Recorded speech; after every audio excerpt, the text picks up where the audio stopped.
thugs or the evil people, if you will, who kept driving me crazy as best they could, crash their party, sort of go underground, kind of.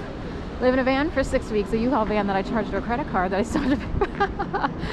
And then, you know, live in this house, which, by the way, didn't have running water between Passover and Easter of 2018, which was a 3-week span back then, because Jewish holidays run on lunar calendar time. So while we have Easter pretty much on the same, right around the same time every year, approximately, at least Christmas is always on the same day because it's a birthday, Jewish holidays operate on a lunar calendar. So anyway, this year it's like 2 weeks-ish before Easter. It starts on the 12th and then Easter is the 20th. So there's 8 days, it's only a week. Anyway, point being, I had to stay in that house, and that settled some activity down. I wound up moving down to Florida. I'm trying to figure out what my point was. So, forgot my point now. But I had to go through all of that, and the whole time I had no clue, like, you know, who these people were, and people do this, they put on orchestrated skits, but it's all negative and it's done to really mess your brain up. Just imagine it's like being in high school, and a severe case of Carrie would be the other movie. Thank you. Carrie would be the other movie. And also, imagine all the mentalities of people in the movie Carrie, or the people watching TV in the Truman Show. Imagine you being, you know, attacked mentally every day by those people. So anyway, oh, here, this is it. So in 2018, I was staying in this house, and I, you know, wanted to call my dad. Every once in a while, I talked to him. He's now deceased. And something weird kept happening with the phones. I could tell there was something weird on my end, because I was like, this is weird. Like, I kept trying to call my dad, so I'm like, okay, I'll call his landline, or I'll call, that didn't work, so I called the other number. It got, something really weird went on between landline and cell phone, because he had both a landline and a cell phone. He and his wife had a landline, and his wife didn't use a cell phone, I don't think.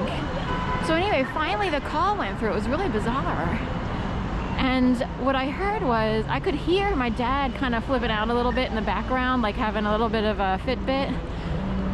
And I was like, something's wrong with the phones. This keeps happening. Because stuff happened even when I called my mom, or even on my phone in general. So anyway, tulips.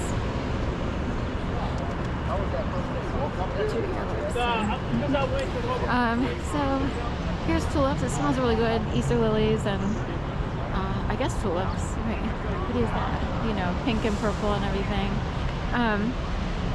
And then the bike cops are gathering here at City Hall. So anyway, I heard my dad in the background having a little bit of a Fitbit, and I wondered what exactly went on his end in terms of his phone, in terms of the phones in the house.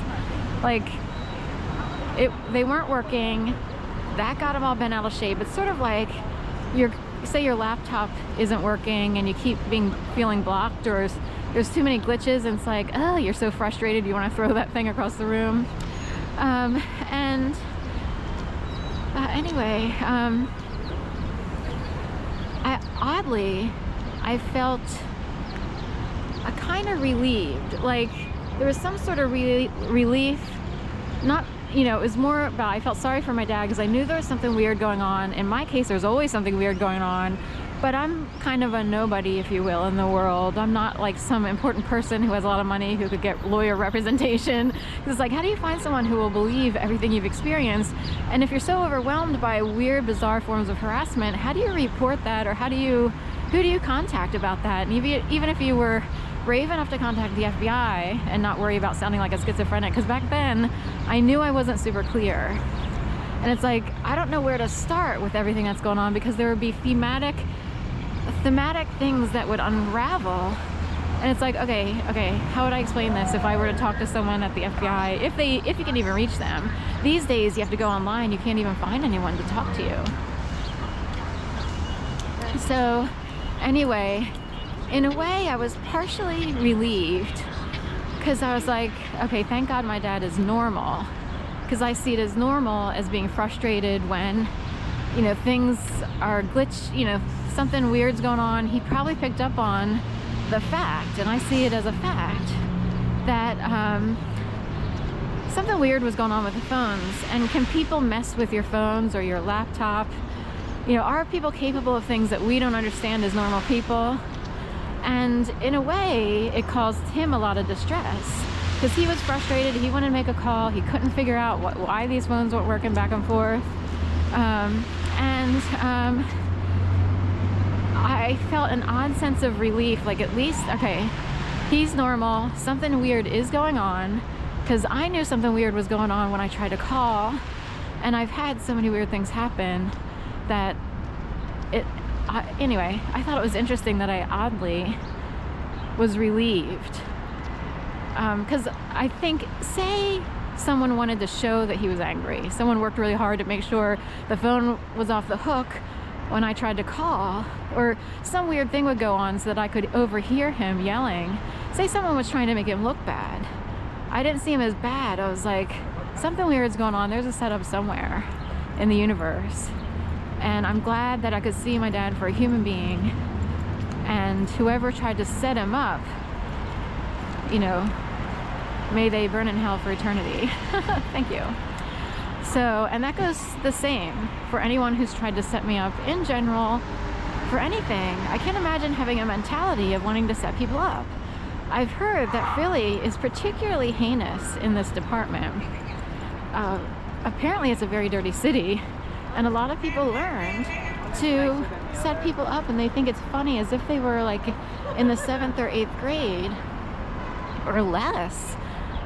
I can't imagine. My brain is so far over, and you know, you're supposed to earn a living. You're supposed to, yeah, basically you have to get along with people wherever you work. You know, I'm so in that land. It's like, who would actually gain or feel good about setting people up? You know.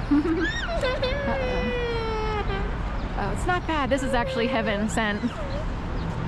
Heaven uses cameras for protection.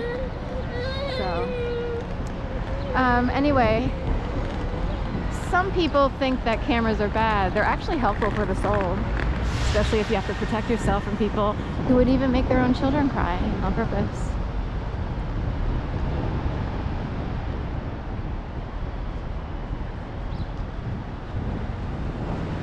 So, anyway, it can be done.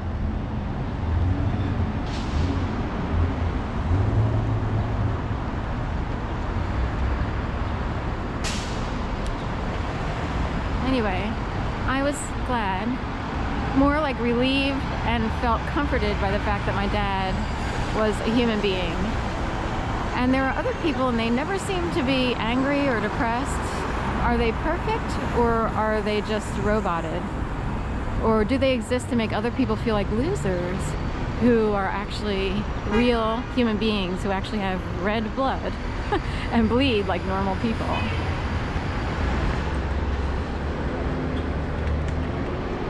Thank you, CIA, for putting in place people who help real people recognize who the unreal people are. And those are the ones who everything's perfect for them.